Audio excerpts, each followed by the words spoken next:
morning and welcome back. This is World Talks coming to you live from Warsaw. I'm Salia Strzemska. Romanian far-right populist Calin Georgescu has been barred from participating in May's presidential election rerun by the country's Central Electoral Bureau. This triggered clashes between his supporters and police. Meanwhile, in Serbia, demonstrations against the government continue on and off since November of last year, when the roof collapsed at the Novi Sad train station. To discuss the recent unrest in the region, I am joined here this morning by Riegels Halili, lecturer, Center for European Studies, University of Warsaw. Good morning, sir. Delighted to have you with us. Thank you for joining. Good morning, madam. Good morning to everybody. Okay, so let's start with Romania. And just to recap, Romania's Constitutional Court annulled November's first round of the vote, in which Calin Georgescu came first, because it was revealed that Russia had been involved in about 800 TikTok accounts that were backing him. So now he's also barred from taking part in May elections, but he could perhaps try in the future. So his replacement, if I'm not mistaken, will be George Simeon, right? Is he pretty much, I mean, does he enjoy the same support base? And what does it say about Romanian politics? Well, we have to take into account that Calinescu entered the politics as a kind of a nobody, completely unknown. Everybody would perceive, and all of the analysts before the elections were saying that George Simeon would be a threat, but then Calinescu appeared out of nowhere. He won the first round. So it is a sort of a bizarre situation, this one. However, the two main, let's say far right, but they are center far right parties in Romania, the Alliance for the Union of Romanians and the Ana Maria and the Party of Young People, have put forward two candidates. The first one is George Simeon from the Alliance of the Union of Romanians. And the Ana Maria Gavrils, the leader of the Party of Young People, also have put herself forward as a candidate of that, say, coalition of, as they call themselves, the sovereignists. So they present themselves as parties that are for the sovereignty of Romania. So they have gone forward as two candidates. However, they have declared that this is a tactical move. Until today, basically, because today is the deadline for registering to the elections, and they say that one of the two will drop out in the final months until the elections in May. So it is a coalition that has going on, and it says a lot about the Romanian politics in the sense that we have to see at the Parliament of Romania nowadays. 1/3 of the Parliament of Romania is in the hands of parties which are claimed to be either far right or nationalist or anti-European, depending on who is talking about. So the other party, very important, is the SOS Romania, led by Diana Sosoaca, who is also presented herself as a candidate. So it's a sort of a change and shift of the politics of Romania from the center or center-left, as it is the coalition that is ruling now, towards the right or even far right, so center-right. So it's a sort of a shift that is taking place in Romania, and that a reflection of that are the elections for President of Romania that we saw in December, and the next ones that are coming in May. Right. I mean, Riegels, let me stop you here for a minute. So how many candidates do we have as of now? You've mentioned 3 people thus far. Anyone else? Because, I mean, we only have like a month and a half till May, right? Well, there are several candidates that are coming in from the also from the central government. There is one from the coalition that is going to be from the ruling coalition, but there are only 2 from the far right parties. Simeon and Gavrils, and George Simeon and Ana Maria Gavrils. And these 2 are definitely in the coalition. They want to take the majority of votes in the first round, and then one of them will drop out. So tactically, there will be. It's a sort of a very, very, I think, a very well thought election tactics they are using to gain more popularity in Romania. The central left coalition that is ruling in Romania at the moment, it's already also mobilized, and they are putting forward only one candidate. So it's a sort of really head toe-to-toe between these two, let's say, coalitions. As you showed in the previous material, Simeon presents himself as a sort of a pro-European candidate, but as a candidate in favor of the European Union, that is, it's a union of nations and not of, as they say, bureaucrats in Brussels. So in that sense, Georg Simeon is very similar to sort of anti-EU movements elsewhere in Europe or in political forces. It is that tendency that has been visible in Romania for some time. But what makes Romania vulnerable is the interference of Russia, which was proved by the Constitutional Court. So that, and dealing also with the situation in Ukraine and the fact that Romania also is a kind of a frontline country, not as much as Poland, but still very visible. That makes the Romanian situation and these elections very, very delicate and very vulnerable from and open for foreign interferences.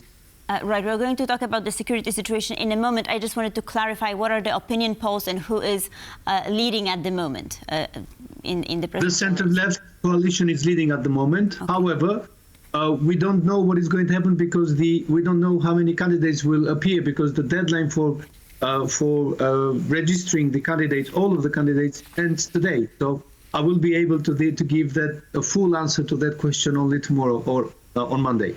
Right. Well, so let's go back to the security aspect, right? We have this large NATO military base in Romania that is being expanded. Right now, it has chances to become even bigger than Ramstein. So this is a very important country. So what potential risks are we facing here? Well, it is a situation that is in many, many ways similar to the situation in Poland and the Baltic countries.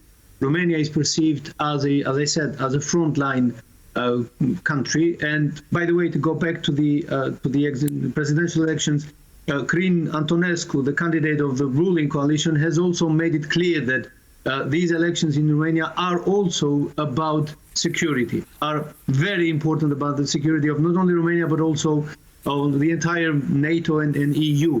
Romania has perceived itself as a sort of a front line because of the expansion of Russia into the Black Sea basin, and with Russia advancing almost as far, well, as we see at the moment, taking almost half of the coastline of Ukraine. So that means that Russia will be very present in the Black Sea area, and that makes Romania sort of a front line. And it's also very important, and the perception is in Romania this is very important, even more so because it, on the other hand, is also on the other side of the Black Sea is also the Caucasus. So it's a very delicate area of interests that are clashing with each other. If we were to compare with the Poland case, what happens in the Black Sea area could be perceived or is perceived by some Romanian analysts as very similar to what happens in the Suwałki region and the Baltic countries. This might be, they say, this might be the future direction of a Russian expansion towards Ukraine, a weakened Ukraine. We'll see what will happen with Ukraine and how these the talks about peace will go on. So it is crucial in to talk about also about the security in Romania. The move that you talked about, the rebuilding of Romanian potential and making Romania indeed a sort of a front line in terms of NATO. That is very important, and it shows a sort of a